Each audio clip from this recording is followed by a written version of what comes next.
Ladies and gentlemen, I prepared something fairly special to close out tonight's show. Before I do this piece, I do want to congratulate you, Dad, on shifting back to teaching theater. I know you've been thinking about this for a long time, so congratulations on your long-awaited demotion. I'm sure it's well-deserved. Way to go, clawing your way down the ladder of success.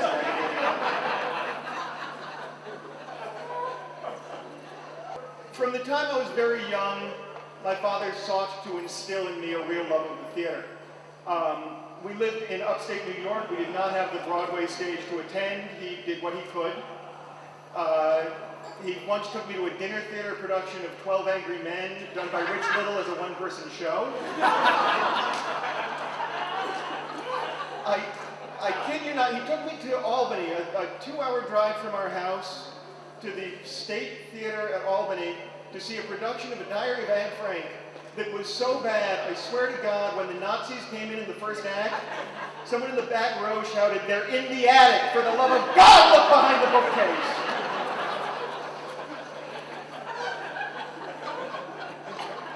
And now he's going to be going back to teaching theater, as I understand it, theater history, playwriting, acting. So I have prepared something tonight to pay tribute to those particular disciplines. I'm going to need some help from you. Don't worry, it's not turning into a freaking sing-along. I just need from you any 2 sentences in the English language. Please feel free to shout them out. Dr. Livingston, I presume. Dr. Livingston, I presume. That was well done. Thank you. Not actually a sentence. Oh, wait, no, it is, of course. Dr. Livingston, I presume. That's one. I need one more. Any one more? That was a sentence. That was a sentence. Perfect. Thank you. It's helpful and yet it's heckling. It's a passive-aggressive audience relationship. So my 2 sentences are Dr. Livingston, I presume, and that was a sentence. Because of the upbringing I got from my father, and because I studied theater in college and went to London, I happen to know every lost play and lost monologue known to man. And there happen to be 3 great playwrights who have written monologues that have since been lost. All of which began with the words, Dr. Livingston, I presume, and ended with the words, that was a sentence. To begin with, William Shakespeare, after having written Hamlet, was very pleased with himself and wrote another work that is not as well known. It does not show up in the collected works. From Fellatio and Herpes, second act, third scene, atop the battlement, a monologue that began with Dr. Livingston, I presume, and ending with the words, that was a sentence.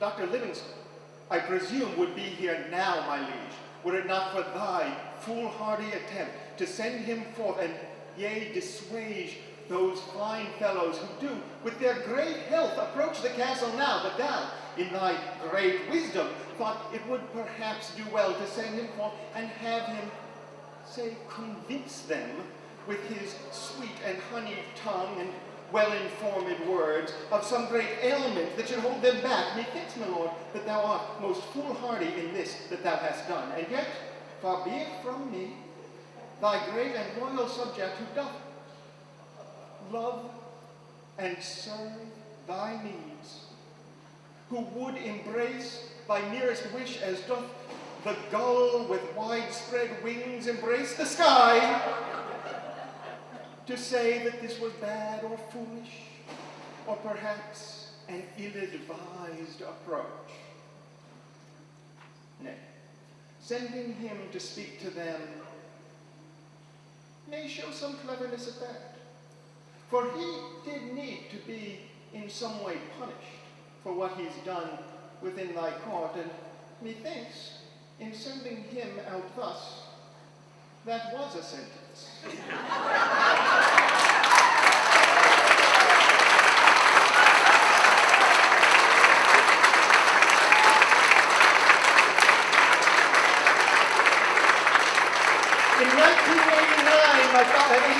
84. My father took me in New York to see the press preview of Glengarry Glen Ross by David Mamet. There was a monologue in that production that was later cut that began with the words, Dr. Livingston, I presume, and ended with the words, that was a sentence. The lost monologue from Glengarry Glen Ross by David Mamet. Warning, some language may not be appropriate for the particularly tight ass.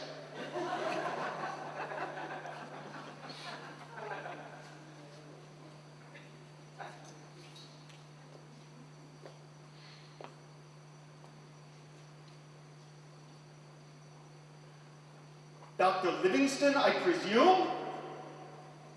What is that as a way to start a conversation with a person you've never met? You walk in, I'm talking to a guy, you say, hello, Rick, who's your friend? Introduce me. You do not come in, Williamson, you do not come in trying to be witty, trying to be clever. When I'm talking, will you listen to me when I'm talking to you?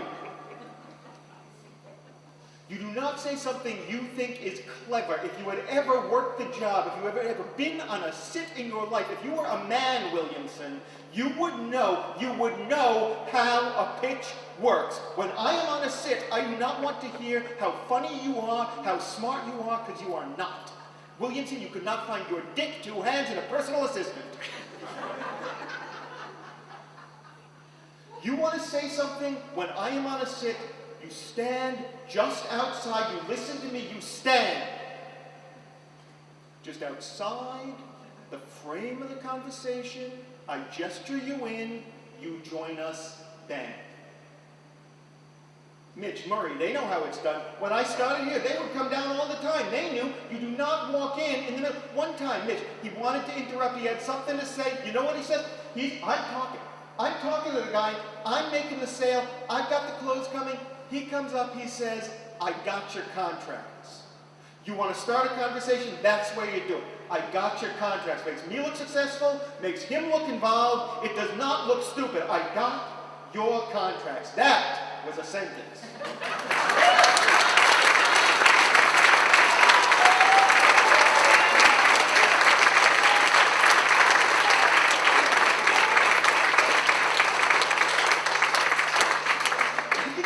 Thing that I'm saying fuck.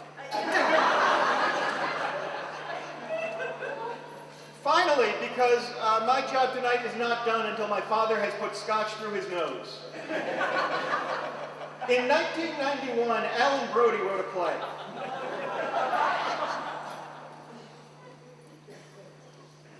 Everybody who read it said it was brilliant. It won a prestigious playwriting award, and as a result, was granted a very strong 4-night run at the Old Mill Theater outside Logan, Ohio. It's not a play that he shows to people. It was originally called Sidney Greenfellow Observes the Slow Decline and Eventual Death of His Mother with Profound Ambivalence because he never liked her that much to begin with. After several tearful conversations with his agent, he cut the title down to Sidney Smiles on Tuesdays. From Sidney Smiles on Tuesdays, the monologue by my father that began with the words, Dr. Livingston, I presume, and ended with the words, that was a sentence.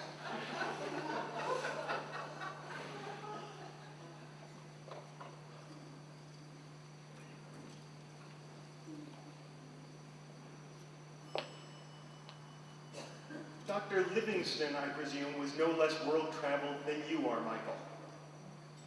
You know everyone, you've been everywhere, you've seen everything. I know. I welcome you here. I'm happy to have you in my house. But Michael, I gotta tell you, the attitude is bothering me, the approach, not so good. I know. I understand what you're getting at. But I gotta tell you, if you're here to blackmail me, Michael, this is not the way to go about it. When I first saw you, I liked you. I loved you. You were a beautiful young man. I think young artists are at their most beautiful when they look forward and shamelessly reveal the world they imagine.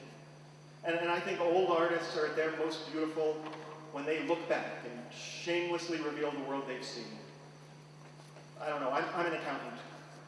I do my best work, all the numbers add up to zero. But you had better be damn sure before you come here with threats that it's not my day to be a beautiful artist. You better be very, very certain that you know where my shame lies. You think you can shame me into opening your gallery? Oh. My daughter calls me from her SUV in California while she's driving to the gym to climb a fake rock wall in an air-conditioned room. And she thinks she's an environmentalist because she uses unbleached coffee filters. I don't call her on her bullshit, and that is my shame. My son comes to my house. He spends 3 hours telling me how well things are going while he works up the courage to borrow money. That is my shame. Whether I give it to him or not, I feel like I'm ruining his life. That is my shame. While I'm here talking to you, my wife is upstairs reading a Stephen King novel, certain that I'm only down here because I'm avoiding a conversation with her. And when I get up there, she's going to pretend she's asleep to avoid the same conversation with me. That is my shame. What I did or didn't do 20 years ago, that is not going to make me do what you want. I would come clean before I would give you what you want. And if I gave you what you want tonight, Michael, you would live the rest of your life knowing that everything you had built on falsehood and lies and deception. And you would carry that all of your days. And you know what? That is a sentence.